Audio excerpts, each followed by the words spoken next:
Bonsoir, un temps absolument pourri, même si de temps à autre nous bénéficions de quelques belles éclaircies, mais pas assez souvent évidemment. Le problème, c'est que des agriculteurs essonniens s'arrachent les cheveux, la pluie et le froid se succèdent, les fruits et légumes ainsi que les céréales s'accumulent et accumulent d'ailleurs un retard allant de 2 à 3 semaines. La situation n'est pas encore tout à fait catastrophique, mais elle pourrait bien le devenir si le beau temps ne revient pas rapidement. Maxime Lemaine. Didier Ardouin est exploitant agricole à Videl. Sur ses 85 hectares, il fait de la polyculture. Et si ses pommes de terre et ses betteraves se défendent plutôt bien face aux conditions climatiques de ces dernières semaines, on ne peut pas en dire autant de ses pois qui ont subi les affres des inondations, de son blé toujours pas monté en épi ou encore de son colza. Le pire, c'est les colzas. Les colzas, il a fait sec tout le mois de septembre, ils n'ont pas levé. Ils ont levé au mois d'octobre en piteux état, ils ont un retard phénoménal, ils sont pas beaux. Ça, les colzas, on sait très bien que la récolte de colza elle est compromise sur beaucoup de régions de France, il n'y a pas que chez nous. Et en plus, dégâts de pigeons à tout berzingue, les pigeons, comme ils sont clairs, ils se mettent dedans, ils mangent les feuilles, ils mangent tout, et puis on peut rien faire.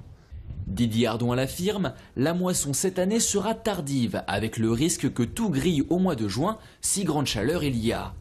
Mais ce n'est pas le seul problème auquel doivent faire face les agriculteurs. Si le mauvais temps persiste, des maladies comme la fusariose peuvent faire leur apparition. Le problème, c'est que si le temps il continue à être mauvais comme ça, on va être obligé de couvrir les céréales de protection végétale, qui va nous coûter quand même 30 à 40 € de plus à l'hectare, rien que de protection des végétaux. Selon Météo France, le mauvais temps devrait durer encore pendant plus d'une semaine. Didier Ardouin est plus pessimiste. Selon lui, nous sommes en période de changement de lune et si la pluie continue de tomber pendant 2 jours, ce sera parti pour au moins 3 semaines d'intempéries. Nous allons à présent nous diriger vers Breuillet. Vous connaissez peut-être la route de la Tuilerie. Elle est en tout cas entourée de champs, terrains exploités en terre agricole par un fermier qui utilise son droit de fermage depuis maintenant des années. Cette année, la récolte est un peu plus compliquée. En cause, ni la pluie, ni le soleil, mais une vente de terrain qui se passe mal. Le propriétaire qui part à la retraite a cherché un repreneur. La mairie souhaite conserver 2/3 de sa surface en zone agricole et zone protégée. Elle s'est portée volontaire. Tout aurait été extrêmement simple jusqu'à ce que le propriétaire se rétracte et Aurélie Colombel fasse don d'une partie du terrain à une tierce personne. Un terrain agricole, une clôture, un panneau propriété privée, voici les motifs de grief du maire de Breuillet. Ce champ devait être acquis pour conserver des espaces non urbanisés réservés à l'agriculture, mais peu de temps avant la vente, le propriétaire se rétracte et décide de faire don d'une partie à des gens du voyage. Le nouveau propriétaire le divise alors en 5 morceaux et dans la nuit de dimanche, l'espace a été clôturé. Il y a 2 problèmes. Un, c'est que l'agriculteur qui, lui, avait planté du maïs il y a une dizaine de jours, ne peut plus cultiver son champ pour lequel il a des droits. Et puis notre crainte, c'est qu'après clôture, il y ait construction illicite de bâtiments. Le maire rappelle les règles de l'urbanisme, notamment les droits de fermage de l'agriculteur. Mais aussi qu'un délibéré a interdit la division de propriété sur cette zone et la pose de clôture. Hier, la commune a déposé plainte auprès du procureur et des tribunaux civils. Cependant, la mairie souligne sa volonté de répondre aux besoins des gens du voyage. Breuillet, vis-à-vis des gens du voyage, a toujours eu une politique vraiment d'accueil. Il y a des logements pour les sédentaires qui ont été faits il y a quelques années. Récemment, avec la communauté de communes, nous avons ouvert une aire des gens du voyage. Précisons que la mairie comptait acheter le terrain que le propriétaire a en partie donné. Le don empêche le droit de préemption. Une enquête est demandée pour valider la qualité effective de cette donation. Petite cérémonie aujourd'hui à l'UNESCO. Gabriel Amar devait recevoir un passeport universel, plutôt un passeport de citoyen universel. C'est l'engagement du président de la communauté d'agglomération des Lacs de l'Essonne en faveur de l'eau qui en est la cause. Gabriel Amar, grand partisan de l'accès à une eau publique. D'autres personnalités recevaient à d'autres titres la même distinction, parmi lesquelles la navigatrice Florence Artaud et le footballeur, l'ancien footballeur Liliane Thuram. Aujourd'hui, Jean-Paul Huchon, président du conseil régional, et François Garcia, le maire d'Athis-Mons, inauguraient le nouvel écoquartier de la ville. 194 logements mixant accès à la propriété et logements sociaux. Cet écoquartier était surtout le premier d'ampleur porté par l'établissement public foncier d'Île-de-France. Audrey Coll s'y est rendue. Un quartier tout neuf avec 194 logements et 10 000 m² de locaux d'activité. Des bâtiments écologiques en accord avec les normes environnementales, gestion de l'eau, de l'énergie et qualité de l'air. L'ancien site de l'U a trouvé dans ce projet une nouvelle façon d'exister tout en mixité pour la ville d'Athis-Mons. Je pense que ce sont des appartements, des immeubles de qualité qui permettent à un panel de mes concitoyens d'accéder à la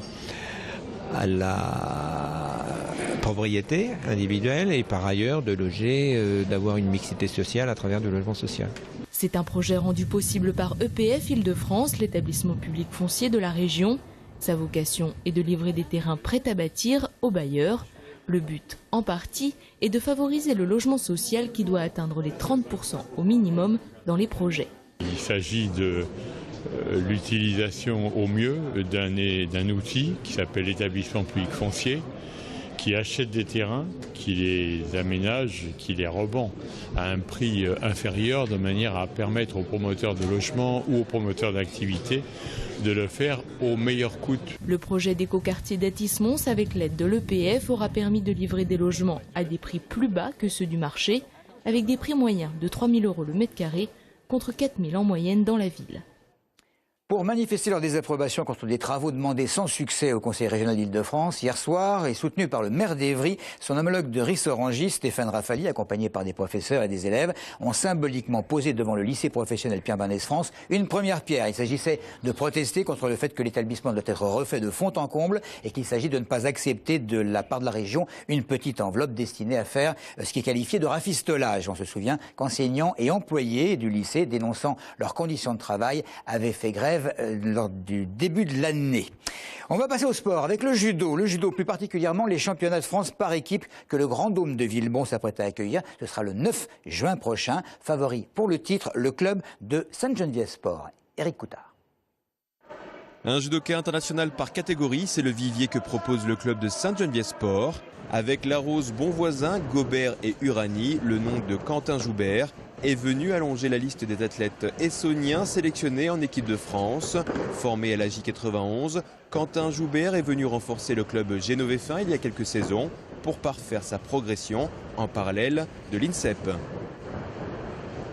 Cette année, ça marche plutôt bien et je peux dire que c'est le fruit du travail fait durant ces années depuis que je suis rentré à l'INSEP. Du coup, ouais, cette année, je me prends pas la tête, j'ai posé un peu le cerveau et ça part bien. Du coup, on va continuer comme ça, on va essayer de continuer comme ça, on va poser le cerveau et puis on va faire le judo comme on sait faire. Voilà, on va essayer de marcher en international, d'abord au niveau national et puis après au niveau international. Ouais. Quentin Joubert va tenter de gravir les marches du plus haut niveau international. Un grand défi pour ce jeune judoka qui a participé au tournoi de Paris en février dernier. Le judo n'est pas le même, donc voilà, il y en a qui sont faits différemment au niveau international et voilà, moi ça me convient plutôt bien, donc ouais, c'est l'objectif en tout cas, d'être le numéro 1 international et voilà. Quentin Joubert espère suivre le chemin tracé au plus haut niveau par David Larose, son partenaire de club, une valeur sûre qui pourrait surprendre les meilleurs de la catégorie des moins de 81 kg en Essonne, comme en France, avec Julien Karmarek et Guillaume Rioux. Une première médaille nationale par équipe à Villebon en juin prochain pourrait lancer la carrière en élite de ce judoka très prometteur. Voilà pour l'essentiel de l'info sur le département. Merci de votre fidélité.